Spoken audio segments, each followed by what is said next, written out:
ദൈവത്തിൻ്റെ സൃഷ്ടിയിൽ ഞാൻ വിലയുള്ളവൻ ആണോ? ഇന്നത്തെ ലോകത്തിൽ പലരും തങ്ങളെ മറ്റുള്ളവരുമായി താരതമ്യം ചെയ്യുന്നു. സോഷ്യൽ മീഡിയയിലും ജീവിതത്തിലും മറ്റുള്ളവരുടെ വിജയങ്ങൾ കാണുമ്പോൾ ഞാൻ അത്ര നല്ലതല്ല, എനിക്ക് കഴിവില്ല, ഞാൻ സുന്ദരനല്ല എന്നിങ്ങനെ ചിന്തിക്കുന്നവർ ഏറെയാണ്. എന്നാൽ ദൈവം നമ്മെ കാണുന്നത് അങ്ങനെയല്ല. സങ്കീർത്തനം 139:14 ദാവീദ് പറയുന്നു, ഞാൻ ഭയങ്കരവും അത്ഭുതകരവുമായി നിർമ്മിക്കപ്പെട്ടിരിക്കുന്നു. ഇത് നമ്മെ പഠിപ്പിക്കുന്നത് ദൈവം ഓരോരുത്തരെയും പ്രത്യേക ഉദ്ദേശത്തോടു കൂടിയും സ്നേഹത്തോടു കൂടിയും സൃഷ്ടിച്ചിരിക്കുന്നു എന്നതാണ്. നമ്മൾ സ്വയം സ്നേഹിക്കണം എന്ന് പറയുമ്പോൾ അതിൻ്റെ അർത്ഥം അഹങ്കാരമല്ല, ഞാനാണ് ഏറ്റവും വലിയവൻ എന്ന് കരുതലുമല്ല. മറിച്ച് ദൈവം നൽകിയ മൂല്യം തിരിച്ചറിയുകയും ദൈവത്തിൻ്റെ മകനോ മകളോ ആണെന്ന് മനസ്സിലാക്കുകയും ചെയ്യുക എന്നതാണ്.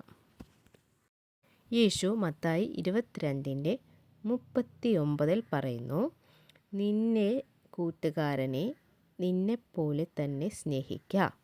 നിൻ്റെ കൂട്ടുകാരനെ നിന്നെപ്പോലെ തന്നെ സ്നേഹിക്കുക. നമ്മൾ സ്വയം വെറുക്കുകയില്ലെങ്കിൽ മറ്റുള്ളവരെ എങ്ങനെ സ്നേഹിക്കും?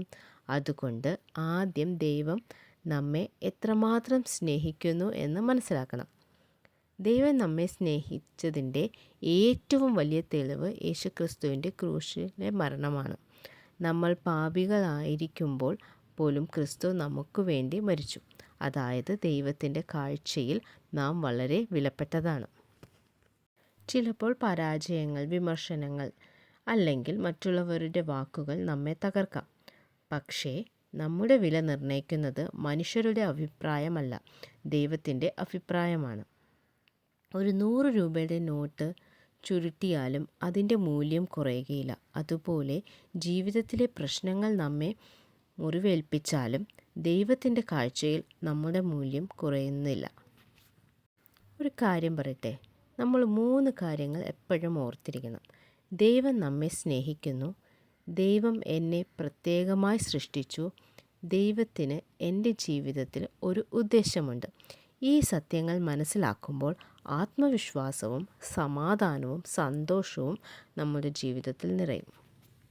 അതിനാൽ പ്രിയ സുഹൃത്തെ, മറ്റുള്ളവരുമായി താരതമ്യം ചെയ്യാതെ ദൈവം നൽകിയ അനുഗ്രഹങ്ങൾക്ക് നന്ദി പറഞ്ഞ് ജീവിക്കാം. ദൈവത്തിൻ്റെ മക്കളെന്ന നിലയിൽ നമ്മെ തന്നെ വിലമതിക്കാം, മറ്റുള്ളവരെയും സ്നേഹിക്കാം. ദൈവത്തിൻ്റെ സൃഷ്ടിയിൽ നിങ്ങൾ വളരെ വിലമതിക്കാത്തവരാണ്. ദൈവത്തിന് നിങ്ങളെ വളരെ ഇഷ്ടവുമാണ്. അതുകൊണ്ട് തന്നെ നമുക്ക് നമ്മളെ തന്നെ സ്നേഹിച്ച് നമ്മളെപ്പോലെ തന്നെ മറ്റുള്ളവരെ സ്നേഹിച്ച് നമുക്ക് മുന്നോട്ട് പോകാം. ദൈവം എല്ലാവരെയും അതിസമൃദ്ധമായി അനുഗ്രഹിക്കുമാറാകട്ടെ. ആമേൻ.